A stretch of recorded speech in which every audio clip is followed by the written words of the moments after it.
క్రీస్తునాథుని యందు ప్రియ సహోదరి సహోదరులారా, సామాన్య 15వ ఆదివార ధ్యానాంశానికి మీకు స్వాగతం. ఈ ఆదివారం నాడు మనము ధ్యానించటానికి ఇవ్వబడినటువంటి పఠనాలను మన ముందు ఉంచుకొని ప్రభు మనకు నేర్పించే విషయాలను మనము సావధానంగా నేర్చుకోవడానికి ప్రయత్నం చేద్దాం.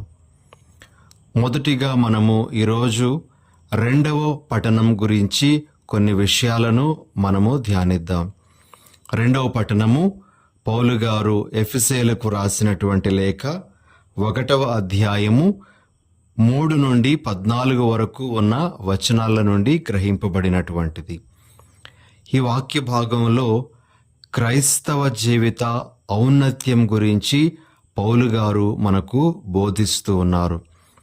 మన క్రైస్తవ జీవితము ఎంత ఉన్నతమైనదో ఒకసారి ఈ పఠనం ద్వారా మనము తెలుసుకోవచ్చు. ప్రియా సహోదరి సహోదరులారా, మరి ఈ పఠనం నుండి క్రైస్తవ జీవిత ఔన్నత్యానికి సంబంధించినటువంటి 5 ముఖ్యమైనటువంటి విషయాలను మనము క్లుప్తంగా తెలుసుకోవడానికి ప్రయత్నం చేద్దాం. మొదటిగా, ప్రతి క్రైస్తవుడు దేవుని యొక్క ఆధ్యాత్మిక ఆశీస్సులను పొందడానికి పిలువబడ్డాడు. మనము పౌలు గారు ఎఫెసీయులకు రాసినటువంటి లేఖ 1వ అధ్యాయము 3వ వచనంలో ఈ విధంగా చదువుతాం. మన ప్రభువైన యేసుక్రీస్తు తండ్రి అయిన దేవుడు స్తుతింపబడునుగాక. క్రీస్తునందు దేవుడు మనలను ఆశీర్వదించి మనకు దివ్యలోకపు ప్రతి ఆధ్యాత్మికమైన ఆశీస్సును వసగుచున్నాడు.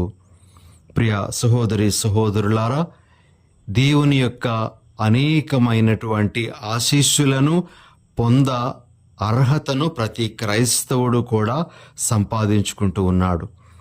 ఇవన్నీ కూడా దేవుని యొక్క ఉదారత్వం వలన, దేవుని యొక్క కృప వలన మాత్రమే ప్రతి క్రైస్తవుడు కూడా స్వంతం చేసుకోగలుగుతూ ఉన్నాడు అనే విషయాన్ని కూడా మనము గ్రహించాలి. అయితే ఆ దివ్యలోకపు ఆశీస్సులు అని మనము చదివేటప్పుడు మనం అర్థం చేసుకోవలసినటువంటిది, మొదటిగా యేసు ప్రభు ద్వారా మనకు వచ్చినటువంటి రక్షణ, మనకు కలిగినటువంటి పాప క్షమాపణ తదితర అంశాలను మనము దివ్యలోక ఆశీస్సులలో ముఖ్యమైనవిగా పరిగణించాలి. కాబట్టి మొదటిది, ప్రతి క్రైస్తవుడు దేవుని యొక్క ఆధ్యాత్మిక ఆశీస్సులను పొంద అర్హతను సంపాదించుకుంటున్నాడు అనేటువంటిది.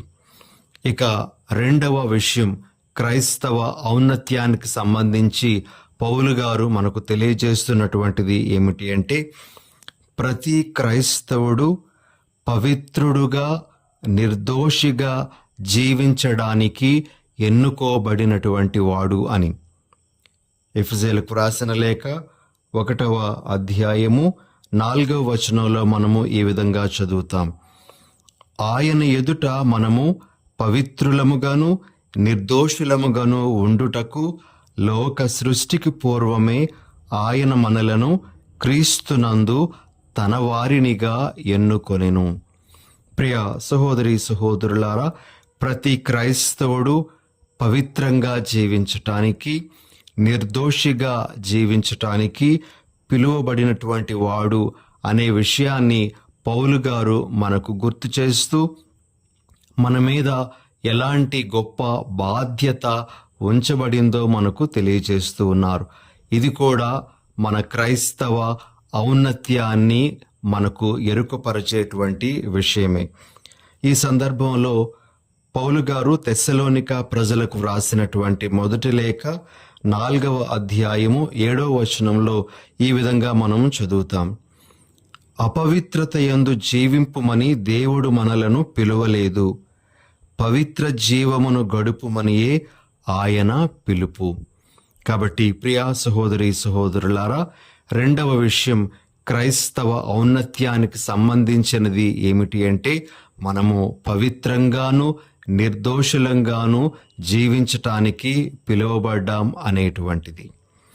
ఇక మూడవ విషయం, పౌలు గారి లేఖ ద్వారా మనము గుర్తించాల్సినటువంటిది ఏమిటి అంటే, క్రీస్తు ద్వారా ప్రతి క్రైస్తవుడు దేవుని కుమారుడుగా చేయబడ్డాడు.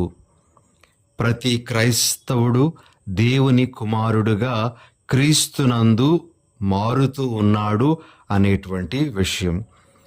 మనము ఎఫెసీయులకు రాసినటువంటి లేఖ 1వ అధ్యాయము 5వ వచనంలో ఈ విధంగా చదువుతాం. దేవుడు తనకు ఉన్న ప్రేమ వలన క్రీస్తు ద్వారా మనలను కుమారులనుగా తన చెంత చేర్చుకొనుటకు ఆయన ముందే నిశ్చయించుకొని ఉండెను. ఇది ఆయన సంతోషము, సంకల్పము. ప్రియ సహోదరి సహోదరులారా, మనందరము గర్వించదగ్గ విషయం ఏమిటి అంటే, మనము క్రీస్తునందు దేవుని బిడ్డలంగా మారుతూ ఉన్నాము. మనందరము దత్తపుత్రత్వాన్ని పొందుతూ ఉన్నాము. మనము ఈ విధంగా ఆయన బిడ్డలుగా మారడం అనేటువంటిది ఆయనకు చాలా సంతోషాన్ని కలిగించేటువంటి విషయం. అంతేకాకుండా ఆయన యొక్క ఆశయం కూడా ఇదే, మనము ఆయన యొక్క బిడ్డలుగా మారాలి అనేటువంటిది. కాబట్టి ప్రతి క్రైస్తవుడు క్రైస్తవురాలు గుర్తించాల్సినటువంటి విషయం ఏమిటి అంటే, జ్ఞానస్నానము ద్వారా ప్రతి ఒక్కరూ క్రీస్తునందు దేవుని బిడ్డలుగా రూపొందుతూ ఉన్నారు. మనము దేవుని బిడ్డలుగా, కుమారులుగా, కుమార్తెలుగా జీవించటానికి పిలువబడ్డామనేటువంటిది ఇది క్రైస్తవ ఔన్నత్యాన్ని స్పష్టం చేసేటువంటి ఇంకొక విషయం. ఇక 4వది, ప్రతి క్రైస్తవుడు క్రీస్తు రక్తము ద్వారా విమోచింపబడినటువంటి వాడుగా పౌలు గారు మనకు తెలియజేస్తూ ఉన్నారు. ఎఫెసీయులకు రాసిన లేఖ 1వ అధ్యాయము 7వ వచనం మనకు ఈ విధంగా తెలియజేస్తూ ఉంది. క్రీస్తు రక్తము వలన మనము విముక్తులమైతిమి, ఆయన కృపైశ్వర్యములచే మన పాపములు క్షమింపబడినవి. ప్రియ సహోదరి సహోదరులారా, ప్రతి క్రైస్తవుడు క్రీస్తు ప్రభు చెందించినటువంటి రక్తము ద్వారా కడగబడి ఆయన రక్షణను పొందుతూ ఉన్నాడు. మనము మన యొక్క క్రైస్తవ ఔన్నత్యాన్ని క్రీస్తు చిందించినటువంటి పరిశుద్ధ రక్తానికి అన్వయించాలి అని పౌలు గారు మనకు తెలియజేస్తూ ఉన్నారు. క్రీస్తు చిందించిన రక్తము వలననే మనము రక్షింపబడ్డాము. ప్రతి క్రైస్తవుడు ఈ విషయంలో గర్వించాలి అని మనము ఈరోజు గ్రహించాలి. ఇక ఆఖరుగా ప్రియ సహోదరి సహోదరులారా, ప్రతి క్రైస్తవుడు పరిశుద్ధాత్మను పొందడం ద్వారా తాను దేవునికి చెందినవాడు అని, తాను దేవునికి స్వంతమైనటువంటి వాడుగా ధృవీకరించబడుతూ ఉన్నాడు అని పౌలు గారు మనకు తెలియజేస్తూ ఉన్నారు. కాబట్టి పరిశుద్ధ ఆత్మ ప్రతి క్రైస్తవుని జీవితంలో చేసేటువంటి గొప్ప కార్యము మనలను దేవునికి స్వంతవారుగా చేయడం. మరి ఇలాంటి విషయాలు ఎన్నింటినో ఈరోజు పౌలు గారు మనకు తెలియజేస్తూ మన క్రైస్తవ జీవిత ఔన్నత్యం, గొప్పదనం గురించి మనకు తెలియజేస్తూ ఉన్నారు. కాబట్టి ప్రియ సహోదరి సహోదరులారా, మనము క్రైస్తవులంగా జీవిస్తూ ఉన్నాము అంటే అది ఒక గొప్ప భాగ్యముగా మనము పరిగణిస్తూ, మరి మనకు ఇవ్వబడినటువంటి ఈ గొప్ప అంతస్తును మనము ఎల్లప్పుడూ ఆస్వాదిస్తూ, ఈ అంతస్తుకు తగ్గట్లుగా ప్రభువునకు మహిమ కలిగే విధంగా మనం జీవించటానికి ఎల్లప్పుడూ ప్రయాసపడాలనేది ఈరోజు ప్రభు మనకిస్తున్నటువంటి సందేశం. ఇక ఈనాటి మొదటి పట్టణము ఆమోసు గ్రంథం నుండి గ్రహించబడింది. 7వ అధ్యాయము 12 నుండి 15 వరకు ఉన్నటువంటి వచనాలను మనము ధ్యానిస్తూ ప్రభు మనకు తెలియజేసేటువంటి విషయాలను నేర్చుకోవడానికి ప్రయత్నం చేద్దాం. ఆమోసు అనేటువంటి పేరుకు అర్థము బరువు మోయువాడు. ఈయన 12 మంది చిన్న ప్రవక్తలలో ఒకరుగా మనము గుర్తిస్తాం. ఈయనది తెకోవా అనేటువంటి ఊరు యూదయా దేశంలోని బెత్లెహేముకు సుమారు 9 కిలోమీటర్ల దూరంలో ఉన్నటువంటి గ్రామము. ఈయన వృత్తి గొర్రెలను కాసుకోవడం, అంతేకాకుండా తనకు ఉండేటువంటి అత్తి చెట్లను పరామర్శించుకోవడం కూడా అతని యొక్క పని.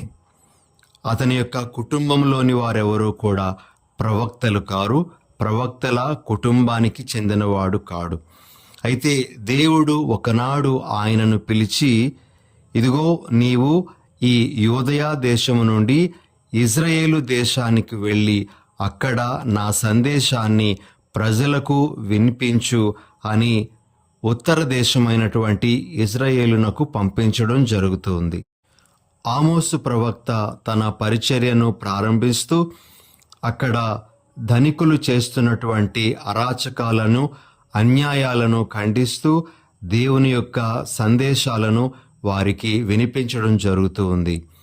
అయితే అక్కడ బేతేలు దగ్గర ఉండేటువంటి దేవాలయంలో పూజారిగా ఉంటున్నటువంటి అమాస్య అనేటువంటి యాజకుడు ఆమోసునకు వ్యతిరేకంగా మాట్లాడుతూ, ఇదిగో నువ్వు యూదయా దేశము నుండి మా దేశానికి వచ్చి ప్రవచనాలు చెప్తూ ఉన్నావు.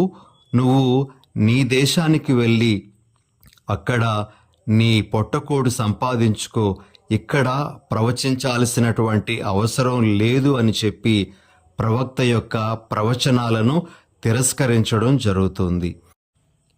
దానికి సమాధానంగా ఆమోసు తనకు తానుగా ప్రవక్తగా అవలేదని, తాను ప్రవక్తల కుటుంబానికి చెందినవాడు కాడని, దేవుని చేత పంపబడినవాడని, మరి దేవుని సందేశాన్ని తిరస్కరించినప్పుడు ఎటువంటి శిక్షకు అమాస్య గురి కావలసి వస్తుందో స్పష్టం చేయడం జరిగింది.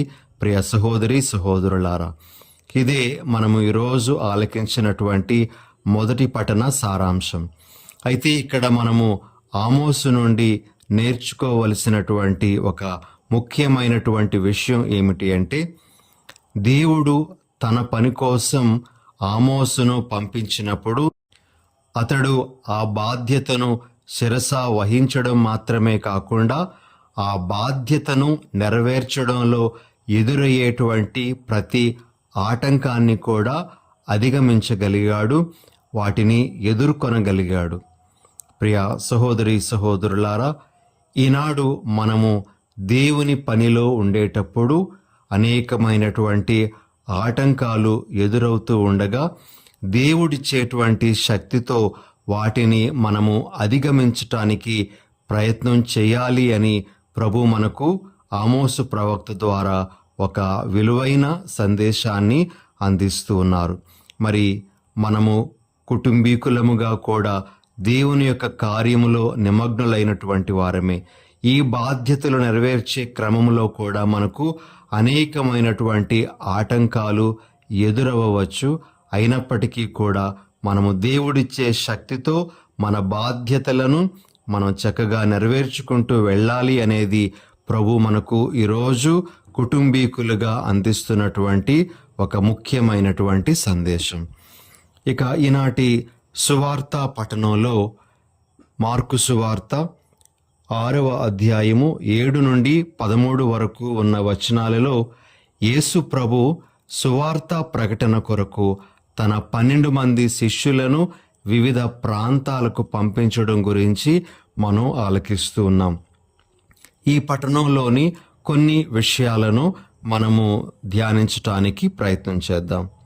మొదటిగా ప్రియ సహోదరి సహోదరులారా, యేసు ప్రభు తన శిష్యులను సువార్త ప్రకటనకు పంపించేటప్పుడు వారిని ఇద్దరిద్దరు చొప్పున పంపించడం అనేటువంటిది మనము ఆలకిస్తాం. మరి ప్రభు వారిని ఇద్దరిద్దరి చొప్పున పంపించడానికి గల కారణాలు మనకు కొన్ని కనిపిస్తాయి. మొదటిగా, ఇద్దరిద్దరిని పంపించడం ద్వారా ఒకరికి ఒకరు సహాయంగా ఉంటారు అనేటువంటి ఉద్దేశంతో బహుశా ప్రభు వారిని పంపించి ఉండవచ్చు. దీనికి సంబంధించి మనము ఉపదేశకుడు 4వ అధ్యాయము 9 నుండి 12 వరకు ఉన్న వచనాలలో ఈ విధంగా చదువుతాం. ఏకాకిగా ఉండుట కంటే ఇద్దరు కలిసి ఉండుట మేలు. ఇరువురు కలిసినప్పుడు ఎక్కువ సమర్థముగా పనిచేయుదురు. ఆ ఇరువురిలో ఒకడు పడిపోయినచో రెండవ వాడు వానిని లేవనెత్తును. కాని ఒంటిగాడు పడిపోయినచో ఇక వానిని పైకి లేపువాడుండడు. కనుక అతడికి చేటు వాటిల్లును. చలిలో ఇరువురు కలిసి పడుకొనినచో వెచ్చగా ఉండును. ఒక్కడే పడుకొనినచో వెచ్చగా ఉండదు కదా. ఒక్కడు ఓడిపోవు తావున ఇరువురు కలిసినచో ఓడిపోరు. ముప్పేటలా పేనిన త్రాడు సులువుగా తెగదు కదా. ప్రియ సహోదరి సహోదరులారా, బహుశా యేసు ప్రభు యొక్క ఉద్దేశము ఇద్దరిద్దరిని సువార్త ప్రకటనకు పంపించడం ద్వారా ఒకరికి ఒకరు తోడుగా ఉంటారు, ఒకరికొకరు సహాయపడుతూ ఈ పరిచర్యను కొనసాగిస్తారు అనేటువంటి ఉద్దేశంతో అయి ఉండవచ్చు అని మనం గ్రహించవచ్చు. ఇంకొక కారణము ఏమై ఉండవచ్చు అంటే, ఇద్దరి సాక్ష్యము వలన ఒక విషయాన్ని నిర్ధారించవచ్చు అనేటువంటి ఉద్దేశంతో ఇద్దరిద్దరి చొప్పున ప్రభు వారిని సువార్త ప్రకటనకు పంపించినట్లుగా మనము గ్రహించగలం. దీనికి సంబంధించి ద్వితీయోపదేశకాండము 19వ అధ్యాయము 15వ వచనంలో మనము ఈ విధంగా చదువుతాం. మానవుని దోషిగా నిర్ణయించుటకు ఒక్కని సాక్ష్యము చాలదు. ఇద్దరు లేక ముగ్గురు సాక్ష్యము పలికెననే గాని ఎవనినైనా దోషిగా నిర్ణయింపరాదు. ఈ విధంగా సాక్ష్యం ఇవ్వడానికి ఇద్దరి యొక్క ప్రమేయం అవసరము అనేటువంటి ఉద్దేశంతో బహుశా ప్రభు వారిని ఇద్దరిద్దరి చొప్పున పంపించి ఉంటారు అని మనము అర్థం చేసుకోవచ్చు. ఇక 3వ కారణం ఏమిటి అంటే, ప్రియ సహోదరి సహోదరులారా, యేసు ప్రభు యొక్క పరిచర్య అనేటువంటిది ఒంటరి పరిచర్య కాకూడదు. అది కలిసి చేసేటువంటి పరిచర్యగా ఉండాలి, కలుపుకొని చేసేటువంటి పరిచర్యగా ఉండాలి అనే ఉద్దేశంతో బహుశా ప్రభు ఇద్దరిద్దరి చొప్పున వారిని గ్రామాలకు పంపించారు అని మనము గ్రహించగలం. కాబట్టి యేసుని పరిచర్య ఎల్లప్పుడూ కలిసి చేయాలి అనేటువంటిది కూడా మనము ఇక్కడ గ్రహించగలం. ఇక 2వ విషయం, ప్రియ సహోదరి సహోదరులారా, యేసు ప్రభు తన శిష్యులను సువార్త ప్రకటనకు పంపిస్తూ వారు తమతో పాటు చేతికర్రను అదేవిధంగా పాదరక్షలను తీసుకొని వెళ్ళవచ్చు అని అంటూ ఉన్నారు. చేతికర్ర, పాదరక్షలు అని మనము చదివేటప్పుడు మనకు నిర్గమకాండంలో పాస్కా భోజనము గుర్తొస్తుంది. 12వ అధ్యాయము 11వ వచనంలో మనము ఈ విధంగా చదువుతాం. మాంసము ఈ క్రింది విధముగా తినవలయును, తినునప్పుడు మీ నడుముకు దట్టి ఉండవలయును, కాళ్లకు చెప్పులు ఉండవలయును, చేతిలో కర్ర ఉండవలయును. ప్రియ సహోదరి సహోదరులారా, ఈ విధంగా మోషే ద్వారా ప్రభువు ఇజ్రాయేలీ ప్రజలకు ఇచ్చినటువంటి సూచనలో భాగంగా ఆ చేతిలో కర్ర, పాదరక్షల గురించి చెప్పడం జరిగింది. ఇది మనకు తెలియజేసేటువంటి విషయం ఏమిటి అంటే, ప్రయాణానికి సంసిద్ధతను అది తెలియజేస్తుంది. చేతిలో కర్ర, అదేవిధంగా పాదరక్షలు ప్రయాణానికి సంసిద్ధతను తెలియజేస్తుంది. వారు సంసిద్ధంగా ఉండాలి, ఎక్కడా కూడా జాప్యము చేయకుండా ముందుకు వెళ్ళాలి అనేటువంటి విషయాన్ని తెలియజేయడం మాత్రమే కాకుండా, తాము చేయాల్సినటువంటి ఆ కార్యమును త్వరితగతిన చేయడానికి ఇదిగో వారి చేతిలో ఉండేటువంటి కర్ర గాని, వారు ధరించేటువంటి ఆ పాదరక్షలు గాని వారికి ఉపయోగపడతాయి. కాబట్టి త్వరితగతిని తమ సేవను చేయటానికి వారు సిద్ధపడాలి అనే ఉద్దేశంతో ప్రభువు పాదరక్షలను, చేతికర్రను వారితో పాటు తీసుకుని వెళ్ళమన్నట్లుగా మనము అర్థం చేసుకోవచ్చు. ఇక మూడో విషయం, ఈనాటి సువార్త పఠనంలో మనం నేర్చుకోవలసినటువంటిది ఏమిటి అంటే, ప్రభు తన శిష్యుల్ని వారితో పాటు ఇక ఏమీ తీసుకుని వెళ్ళకూడదు అని చెప్తూ ఉన్నారు. ఆహారం కానీ, సంచిని కానీ, ధనాన్ని కానీ వారు తమతో పాటు తీసుకొని వెళ్ళకూడదు అని తెలియజేస్తూ ఉన్నారు. ప్రభు ఈ విషయం చెప్పడం ద్వారా తన పని మీద ఉండేటువంటి వారు పూర్తిగా తమ మనస్సును ఆ పని మీదనే లగ్నం చేయాలి కానీ ఇతర విషయాల మీద దృష్టిని పెట్టకూడదు అని ప్రభు తెలియజేస్తూ ఉన్నారు. ఇక్కడే మనకు లభించేటువంటి ఇంకో సందేశం ఏమిటి అంటే, దేవుడు తన పని మీద ఉండేటువంటి వారిని తప్పనిసరిగా ఆదుకుంటాడు. వారికి కావలసినటువంటిదల్లా కూడా ఆయన సమకూరుస్తాడు అనేటువంటిది. కాబట్టి దేవుని యొక్క కృప మనము ఆయన పని మీద ఉండేటప్పుడు మన వెంబడి ఉంటుంది. మనము దేనికి కూడా వెరవనక్కరలేదు అనే విషయాన్ని ప్రభు మనకు ఈ మాటల ద్వారా తెలియజేస్తూ ఉన్నారు.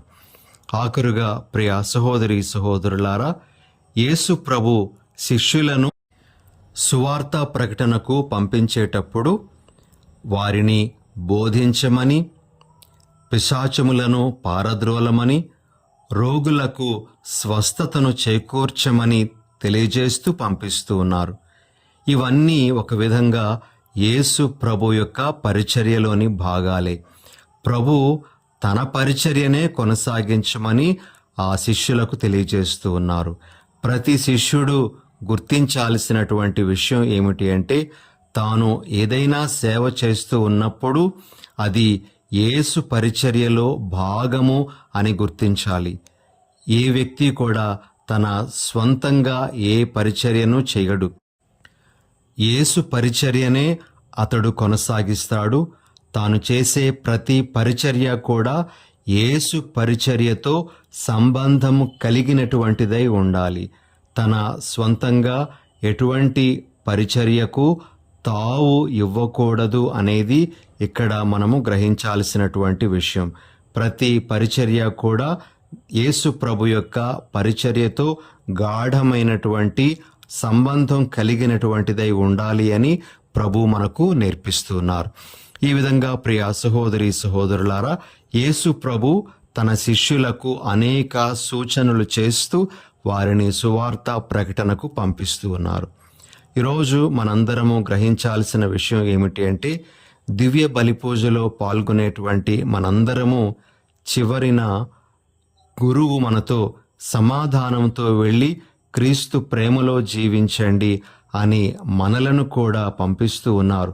దేవుని పని కోసం, యేసు ప్రభు పరిచర్య కోసం మనలను కూడా పంపిస్తూ ఉండగా, మనం కూడా ఇలా పంపించబడేటప్పుడు యేసు ప్రభు శిష్యులకు చెప్పిన మాటలన్నీ మన మనసులో ఉంచుకొని మనము మన పరిచర్యను మనదైన రీతిలో మన పరిధిల్లో కొనసాగించటానికి ప్రయత్నం చేయాలి.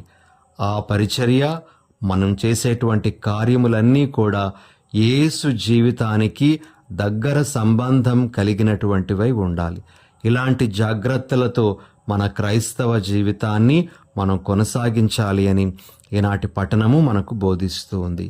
ఇవన్నీ మన మనసుల్లో ఉంచుకొని యోగ్య రీతిలో మన క్రైస్తవ జీవితాన్ని జీవించటానికి ప్రయత్నం చేద్దాం. ప్రార్థన చేసుకుందాం. దయగల ప్రభువా, ప్రేమగల తండ్రి, ఈరోజు మీరు మాకు మా క్రైస్తవ ఔన్నత్యం గురించి, మీ యొక్క శిష్యులుగా మేము కూడా సువార్త ప్రకటనకు పంపించబడుతూ ఉండగా మేము మా దృష్టిలో పెట్టుకోవలసిన విషయాల గురించి మాకు బోధిస్తూ ఉండగా, వాటన్నింటినీ ప్రభువా మేము సరిగా గ్రహించి వాటి ప్రకారంగా జీవించే భాగ్యాన్ని మాకు అనుగ్రహించమని మా ప్రభువైన యేసు నామమున అడిగి వేడుచున్నాం తండ్రి. ఆమెన్.